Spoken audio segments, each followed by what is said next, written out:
인수위 얘기를 해야 될 것 같은데 요즘 안철수 인수위원장이 화제잖아요. 본인 그렇죠. 총리 안 하겠다라고 이제 명확하게 밝히면서 그럼 안철수가 과연 뭘 할 것이냐. 뭐 예를 들어서 총리 안 한다. 그다음에 당권도 사실은 이제 이준석 대표가 내년까지 임기니까 안 하겠다. 경기도도 출마 안 한다. 네, 안 한다. 이런 안 그러면 한대요? 안철수 인수위원장이 그럼 인수위원장 끝나고 뭘 할까요?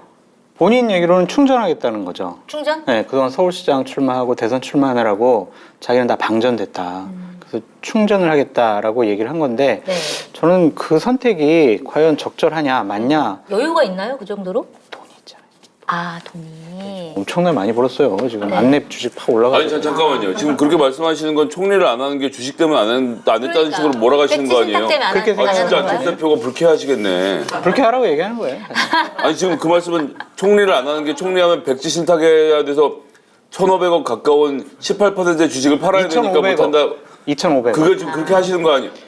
아니 그렇게 몰고 가는 잠시만요. 거 아니에요? 아니 이렇게 가짜 뉴스를 말하는 보수 논객과 말하기 좀 어려운데 지금 슬쩍 2,500억을 섞으시는데 1,000억 원은 동그라미 재단이라고 해서 물론 안철수 대표가 굉장히 관계 있는 사람들이 많이 들어가 있긴 하지만 어쨌건 안철수 거라고 할 수가 없어요.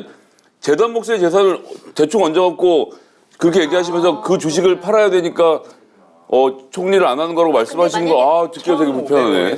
총리 하면은 동그라미 재단 것까지 팔아야 돼요? 아니죠. 동그라미 재단은 아니죠? 안철수 대표가 굉장히 가까운 분들이 많이 계시긴 하지만 법적으로 분리되어 있는 곳이에요. 아니 죄송합니다.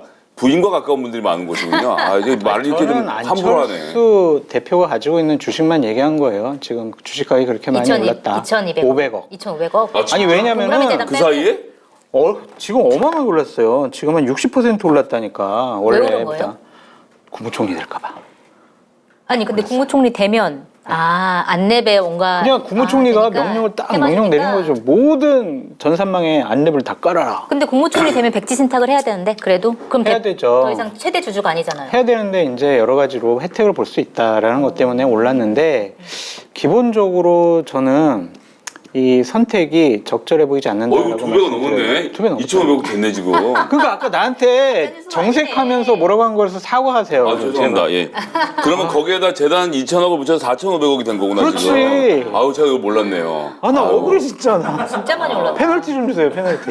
그럼 주식을 지금 팔 수가 없었다는 말씀도 다 맞는 말씀이네요. 그러니까 죄송합니다. 왜 그러냐면은 네. 이제 본인이 주식을 팔 수 없었다. 본인이 자꾸 저는 충선하고 당선자께 부담을 안 드리기 위해서 저는 이제 총리 안 하겠습니다라고 했다고 하더라도 네. 꼬리표가 따라붙는다니까 꼬리표가. 네. 안철수는 주식을 백지 신탁하기 싫어서 국무총리를 안 한 사람. 과연 저 선택이 적절하냐? 네. 저런 권력 의지가 갖고 있지 않은 사람이 어떻게 대선에 출마할 거냐? 계속 나올 거예요. 네. 왜 출마했어요? 왜 출마했어요? 왜 총리 거부했어요? 이런 공격 계속 나온다니까요.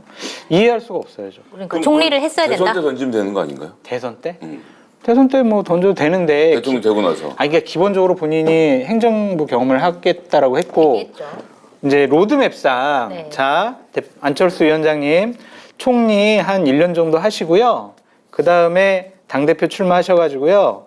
그 안철수계 사람들 많이 공천해가지고 국회에서도 안철수계 세력 많이 확보하셔서 그 탄력 받아가지고 다음번 대선 도전하세요. 이게 저는 정상적인 로드맵 같이 보여요. 그렇죠. 근데 지금 아무것도 안 하겠다고 하시거든요. 그러니까 잊혀질 수 있어요. 드물게 이준석 대표가 안철수 총리론을 띄웠잖아요. 당으로 오지 마. 제발 당으로 오지 마. 당으로 오지 마. 안철수 왜 총리 안 하겠다고 했다고 보세요? 당권 장악을 하기 위해서가 있고요. 그 전에 먼저 해결해야 되는 과제가 있습니다. 뭐죠? 국민의힘과 국민의당 통합이죠. 네, 합당. 예, 지금 얼마인지는 모르겠지만 안철수 대표가 수십억에서 100억 단위의 돈을 70억. 국민의당에 빌려준 게 70억인가? 70억이군요. 70억 빌려준 게 있는데 이게 합당이 안 되면 받을 길이 모여야 됩니다. 예. 네. 2,500억 있는데 70억 정도야. 주식 팔아야 되잖아. 교수님, 한 푼이라도 아끼는 사람은 큰 돈 버는 거예요. 옛날에 이명박 대통령이 나가서 해외 나가서 수상해온 그 돈 국고로 들어가는 거 어떻게든 자기 재산을 빼돌보려고 하다가 실패한 것도 있고 사저 지 돈으로 지어야 되는데 아들 명의 대충 섞어서 경호처 돈 빼돌리고 그거 해봐야 5억 10억인데 그거 벌자고 그렇게 열심히 하잖아요 이명박은. 곧 문재인 대통령 거 나온다 이제. 자기 돈 아끼려고 이제 뭐 옷 사 입었다. 분명히 뭐 그런 거 나온다 이제. 그거 없는 이따가 얘기 우리 하지 얘기할 마시고요. 거예요. 예, 그런 상태라서 합당을 꼭 해야 되는 사안이 하나 있고요. 네. 그다음에 저는 전당대회 도전을 하려고 하는 생각일 거라고 봅니다. 전당대회 네. 언제죠? 8월. 내년 8월이 그러니까 아니고 올해 6월. 8월이지 무슨 내년 8월까지 가요. 아니 이준석 대표 임기가 내년까지잖아요. 내년 6월. 네. 네. 근데 지방선거 8월은 지고 민주당. 지방선거 질 거다? 져서 이제 사퇴할 거다? 이준석 대표가? 그런 건가요? 정치는 적극적으로 해야 되고요. 네. 내년 8월에 내년 네, 7월인지 6월인지 전당대회가 있을 거라고 생각하고 덤볐다기보다는 저는 올해 지방선거가 끝나고 나면 여야의 다 권력 구조의 개편 작업이 이루어질 것이고 네. 맞는 말이에요. 야당도 그렇게 될 가능성 죄송합니다. 아직은 야당이잖아. 깜짝이야. 국민의힘도 권력 개편의 이 소용돌이에 휘말려들 수밖에 없는 맞아요. 상황이고 네.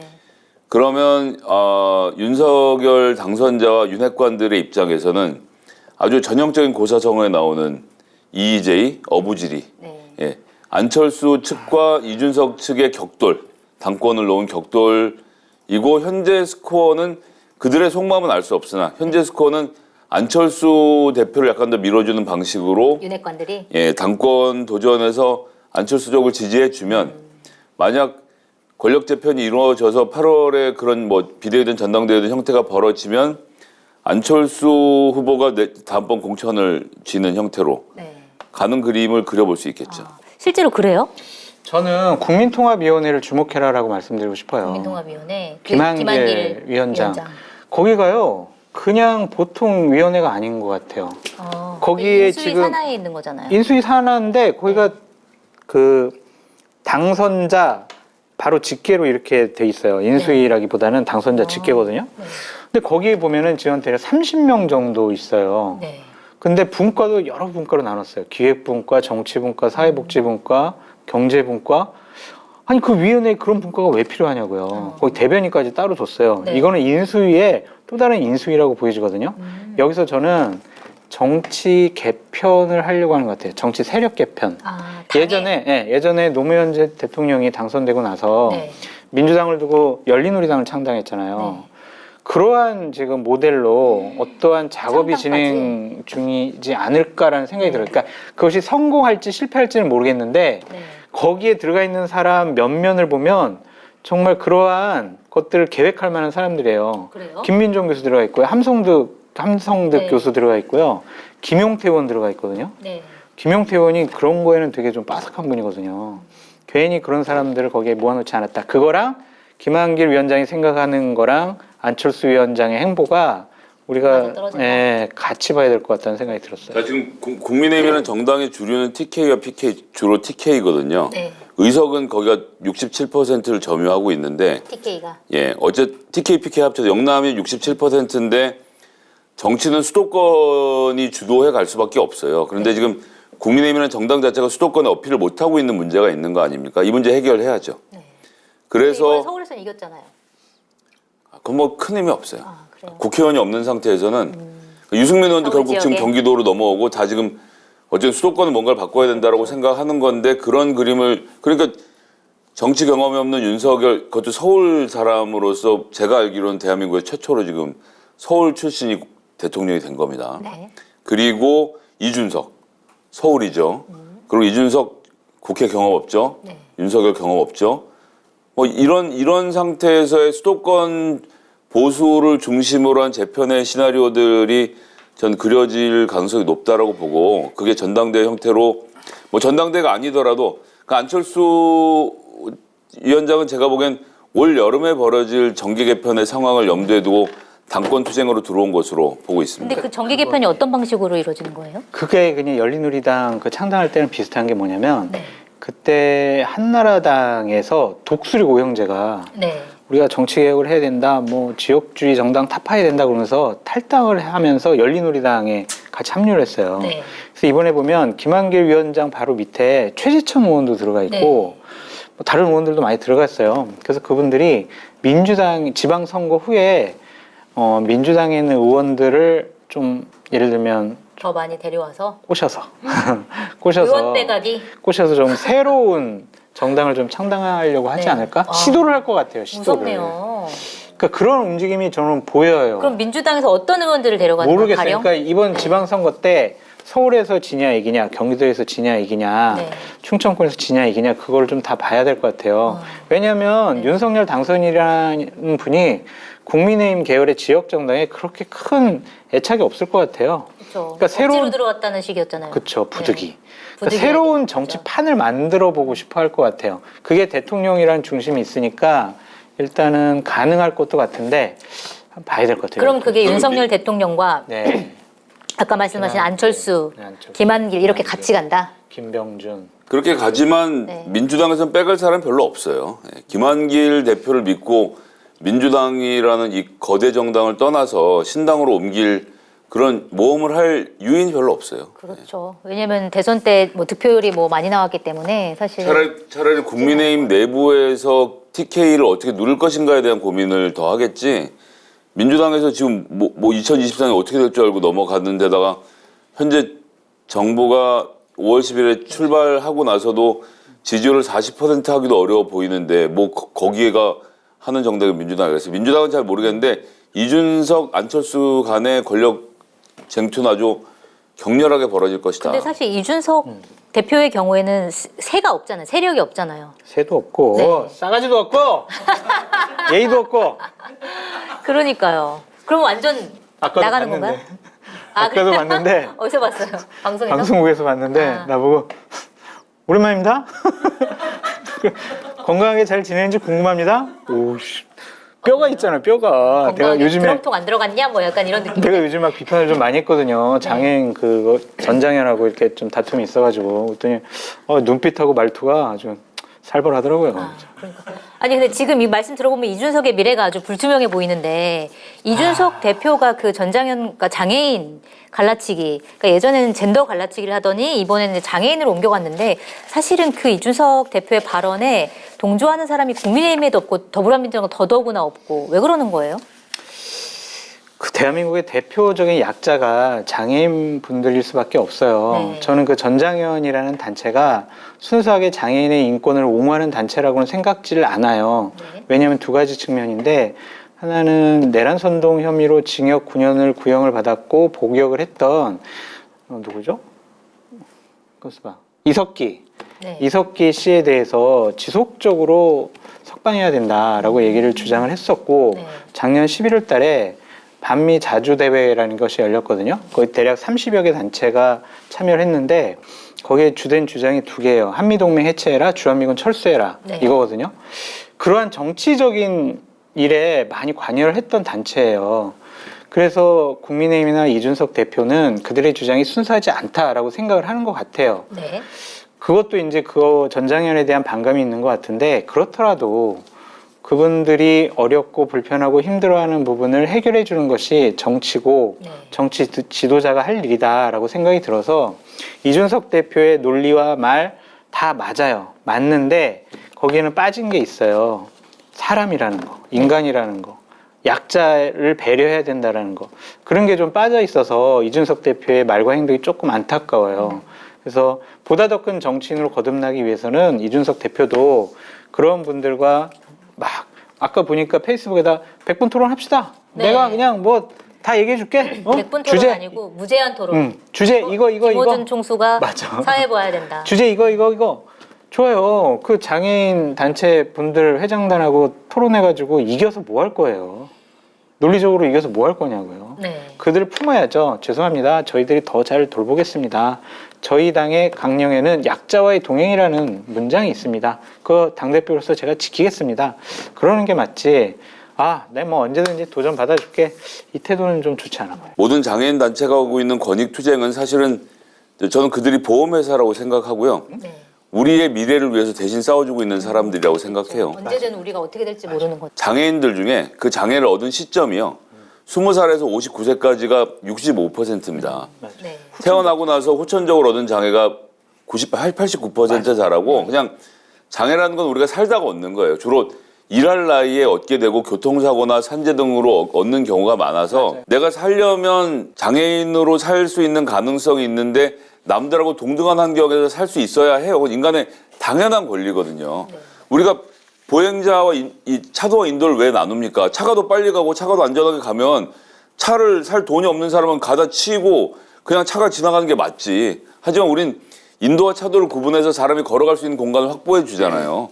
그러니까 장애인들이 휠체어를 타고 또 시각장애인들이 이 길을 쉽게 걸어갈 수 있도록 만드는 건 그들을 배려하는 게 아니라 우리의 미래를 위해서 하는 투자라고요. 근데 그렇게 다 만들어 놓고도 이 기재부가 정치권을 계속 이기는 이유는 정치권이 예산의 우선 분배 순위를 정할 때 장애인을 뒤로 밀어넣는 문제라고 생각을 하고 그 문제점에 대해서 제기하는 과정에서 거친 항의가 나왔다는 거 가지고 이준석 대표가 뭐라고 하는 건데 시위의 방식을 문제 삼는 것도 웃기는 거죠. 그 국민의힘이 본인들 약자라고 패스트 트랙 할 때 국회 본청 가고 빠로 들고 뜯고 다닌 거 아닙니까? 자기들이 그럴 때는 그거는 민주화 운동이고 소수의 저항이고 전장현이 하면 그게 문제가 있다고 말하는 것은 글쎄 난 그 당에선 그럴 자격이 전혀 있다고 보지 않아서 딱 하나만 더 하면 엘리베이터가 94%인데 4년이면 다 채운다. 이건 정말 완벽한 거짓말입니다. 그래요? 지하철마다 엘리베이터를 하나 놓는 건 아무런 의미가 없어요. 휠체어를 타고 내가 지하철을 탈 수 있어야 되는데 지상 1층에서 지하 2층까지는 설령 엘리베이터가 설치되어 있다고 하더라도 플랫폼까지. 한쪽은 플랫폼이 내려가고 반대쪽은 안 내려가는 경우가 허다하단 말이에요. 지금도. 그렇군요. 그러면 어쨌건 안에 들어서 리프트를 타야 되는데 리프트를 타다 사람이 죽잖아요. 그리고 내려가서 지하철 타려다 보면 우리 맨날 나오지 않습니까? 방송에서 아래 이 턱이 넓다고 발빠짐 주의 하잖아요. 맞아요. 아니 누가 그래서 발을 뺀다고 저거 자꾸 틀어 하지만 휠체어는 빠지거든요. 이게 안 빠지도록 설계하고 고치고 요즘 이제 밑에서 리프트가 올라오는 방식으로도 고치고 있는데 이런 것들을 해서 장애인들도 쓱쓱 쉽게 타게 해서 그 사람들이 출근 시간에 휠체어를 타고 출근을 해야 노동 현장에 가서 노동을 하고 돈을 벌고 선순환이 돌아갈 거 아닙니까? 맞습니다. 이런 것들이 좀 정치권에서 해결해야 되는 문제는 맞는 것 같은데 일단 이준석 대표가 저는 좀 그게 궁금해요. 왜 그러냐가 궁금한데 일각에서는 이준석 대표의 그 진짜 철학인가? 아니면 젠더 갈라치기로 재미를 본 이준석 대표가 조금 더 오른쪽 막 더 극단적으로 가는 건가? 아니면 자기의 존재감을 나타내기 위해서 계속 이렇게 분란을 일으키는 건가? 여러 가지 추측들이 나오는데 어떻게 보세요? 본인이 직접 체험하고 느껴서 그러지 않을까요? 4호선 타고 다니는데 그때 이제 전장현에서 시위를 했잖아요. 너무 불편하다. 그래서 본인이 이제 좀 출근도 늦고 어디 가는데 약속도 늦고 본인이 이제 직접 느끼지 않았느냐라는 생각도 좀 들고 또 어떤 뭐 정치 분석가는 또 이러대. 집무실 용산 이전 이 이슈를 확 덮었다. 야 역시 이준석 살신성인 최고다. 뭐 이런 분석하는 사람들도 있는데 이거는 좀 말이 안 되는 것 같고요. 저는 전장현의 어쨌든 투쟁 행태가 옳다고는 생각지 않아요. 그것은 본인들이 여태까지 요구했지만 안 들어줬기 때문에 극단적인 그러한 선택을 하면서 투쟁을 한다는 것은 정말 이준석 대표가 얘기한 것처럼 많은 사람들을 일반 시민들에게 피해를 줄 수밖에 없어요.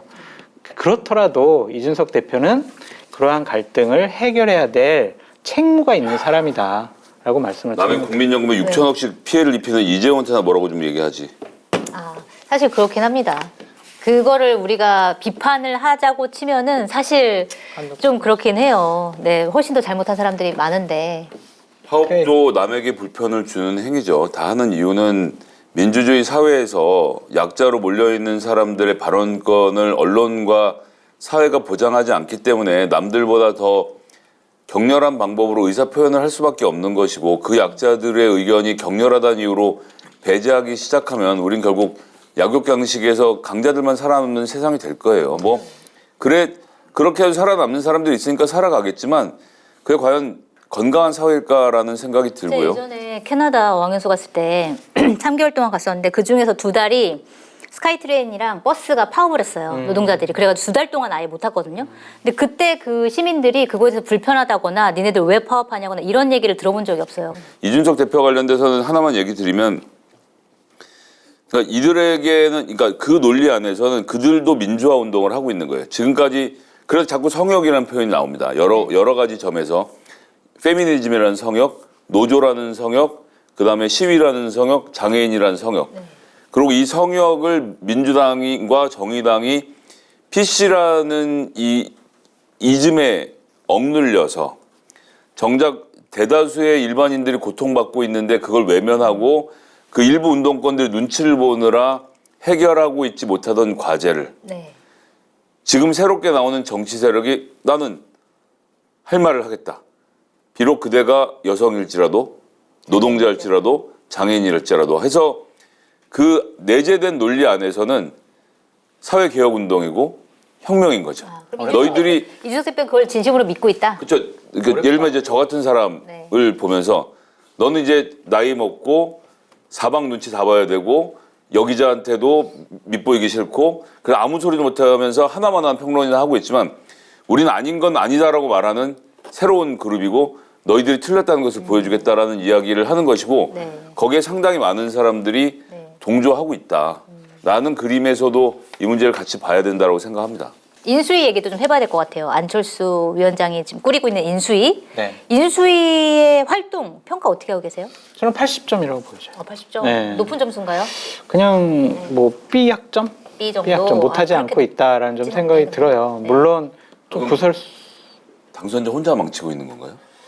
당선자 혼자 망쳤다라고 볼 수가 있죠. 왜냐면은 어쨌든 그 마이너스 22 내가 당선자. 도와드리는 거예요. 말 끼어들 들어는 것 같지만 다. 청와대 집무실 이전은 어쨌든 당선자가 고집해서 네. 이렇게 사달이 났다라고 보여지고 지금 인수위 같은 경우에는 차분하게 보고받고 윤석열 당선인의 국정 철학과 대선 공약을 새로운 정부에서 어떻게 녹여 나갈 것이냐 그걸 체계적으로 좀 잘 준비하는 것 같아요. 상당히 덜 시끄러운 인수위다. 과거의 정권의 인수위를 이제보다? 보면은. 예. 네. 인수위 어떻게 평가하세요? 뭐 뭘 하는지 알아야 점수를 매기죠. 그러니까 점수를 높게 주는 거야. 인수위가 막 뭐 한다고 해가지고 막 갈등 분란 일으키면은 그 인수위는 빵점이에요. 조용히 갈등 활동해야 분란은- 된다. 표절도 걸리고 온갖 갈등에 뭐 분란이 일어나고 있는데 용산으로 다 뒤집으니까 사람들이 몰라서 그런 거죠. 표절?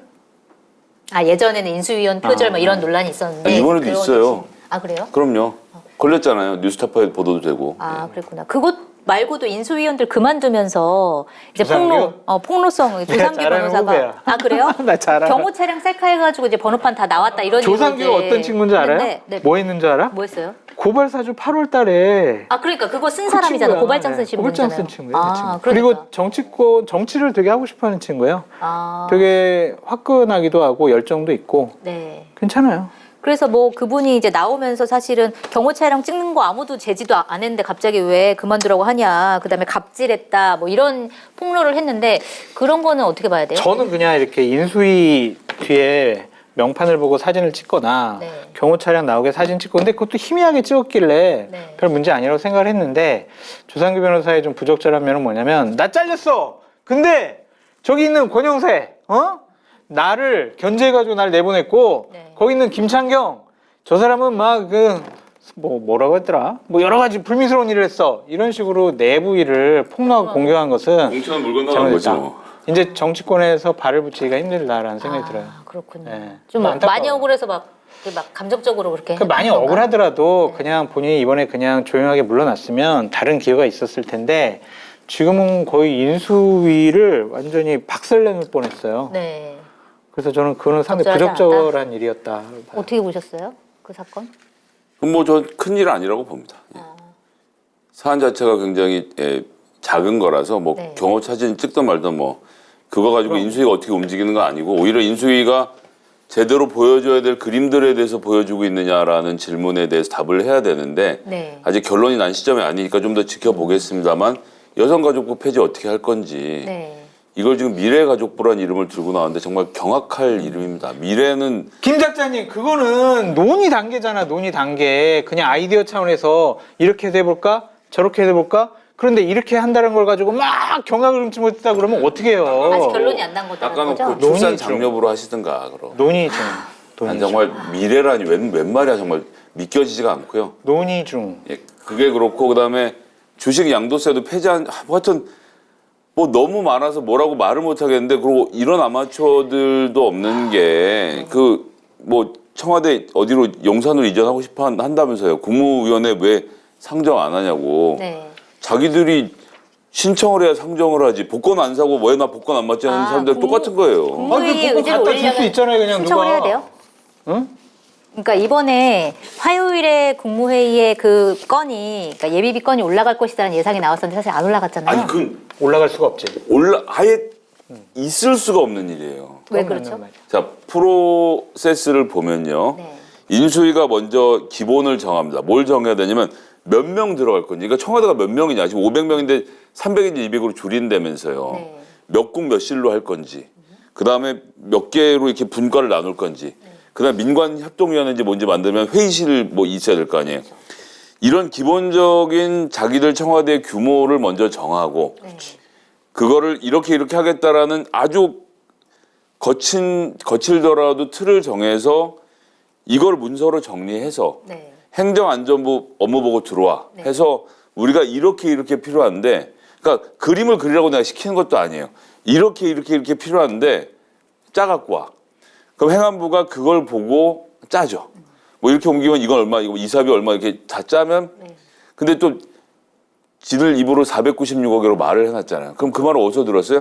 기재부에 누구 국장이 또 대충 찔러준 거거든요. 공식적으로 들은 말. 그럼 이제 행안부 이제 골머리를 싸매면서 496억을 어떤 형태로 맞추겠죠. 네. 맞추고 나서 인수위의 허락을 받아. 오 그래 이거 인사 이렇게 오케이 이렇게 하는 걸로 해서 오케이 가 하면 행정안전부가 그 소리 들고 기재부를 가서 네. 기재부에다 저 이렇게 작성했다고 서류를 주면 기재부가 그거 보고 야 무슨 이사비가 이렇게 비싸 이것도 안 되고 이것도 안 되고 저것도 되고 뭐 이렇게 해서 수정 조정을 해요. 네. 그러고 행안부에 다시 내려요. 네. 행안부가 그 서류 들고 인수위랑 또 협의를 해. 이 단계가 다 끝나고 나서 기재부가 오케이 네. 사인이 나면 그게 한 400억 안팎 이게 났다. 네. 그러고 난 다음에 국무회의에 상정을 하는 건데 지금 당선자가 이렇게 오면서 496 하면 그게 올라갑니까? 그러니까 완전히 인수위가 새빨간 거짓말을 하고 있는데 기자들이 이거 체크 안 하는 거예요. 그러게요. 근데 인수위는 왜 그러는 거예요? 아, 자기네들이 496억이 필요하다고 하면 국무회의에 올려야지. 저기 네? 김성애가 거짓말하는 거죠? 이렇게 한번 물어봐 주세요. 김 작자님이 거짓말하는 건가요? 본인이 뭐 자기 고백한 거 아닌가? 거짓말했다고. 네? 무슨 대답이 뭐 이렇게 작은 아니, 목소리로 대답하시죠? 아니 그게 정확히 프로세스를 김성애 작자가 얘기했어요. 아니, 저기 김 작자. 아 이런 장성철 교수 같으니라고. 정말 정확하게 얘기를 해가지고 네. 뭐 반박을 할 수가 없죠. 아, 그러니까 제가 할 수 있는 얘기는 그런 프로세스 청와대가 더 잘 알고 행정부가 더 잘 아니까 대통령 당선인이 일할 수 있도록 그 의지를 펼칠 수 있도록 뒷받침해 주는 게 몇 명인지라도 말하라고 몇 명인지라도. 알아서 정권 해줬으면 인수인 게 좋다. 아니 알아서. 청와대 몇 명인지라도 말을 하라고 몇 명인지라도. 지금 500명에서 30% 감축하니까 350명. 알아서 해주면 되잖아, 이렇게. 알아서. 예? 그리고 350명, 그 사무실 몇 개 이렇게 딱 평소 해가지고 알아서 해주면 되지. 아니, 그거 하나 못 해줍니까? 예? 네 못해요. 자, 지금 인수위가 공부를 지금 알아야 또 오늘자- 아니, 내가 국회에서 예비비를 네. 저렇게 해보셨어요? 편성하고 집행하고 국회에서 사후 승인 받는 걸 내가 프로세스를 다 봤어요. 아. 그러니까 내가 반박을 못 하겠는 거야. 네. 그러니까 만약 그런 거를 안 본 어떤 보수 패널 나오면은 이씨, 그 말이 되냐고 협조해야지 이씨, 이럴 텐데 내가 할 말이 없는 거예요. 그러니까 다 아니까. 아니까. 이건 뭐 제가 계속 말씀드리면 복권 안 사고 이번 주 안 맞았다고 복권을 한탄하는 사서 것도 선물해 주라고. 본인이 안 사더라도 선물해 주면 되잖아요. 아니 스포츠 토토를 하려면 토트넘이 이길 건지 아스날이 이길 건지 정해갖고 오라고요. 그것도 정해가지고 줘요. 아. 토트넘이 이길 거 하나 사주고 아스날 이기는 거 하나 사주고 두 개를 사주라고 이렇게. 자, 그렇게 되면 어떻게 되느냐? 그게 윤석열 검찰총장 때 서울지검장 때 전가의 보도처럼 휘두르던 직권남용입니다. 네가 뭔데 청와대를 350명으로 정했어? 무슨 기준으로? 무슨 그럴 수 근거로? 있겠네. 인수위가 말했어 안 했어? 인수위가 말은 안 했습니다. 뭘로 정했어? 장성철 교수가 30% 감축이라고 한겨레 TV에서 말하는 거 보고 적었는데 징계예요. 그러니까 인수위로부터 서류를 받아야 돼요. 아, 참. 확인 좀 해주세요. 야당에다 얘기해서 인수위에다 물어봐야 돼 이거. 알겠습니다. 제가 한번 인수위 열나네. 취재를 좀 해봐야 될 것 같은데. 이 산참지 너무 열이 나는데? 인수위가 조금 무례한 부분.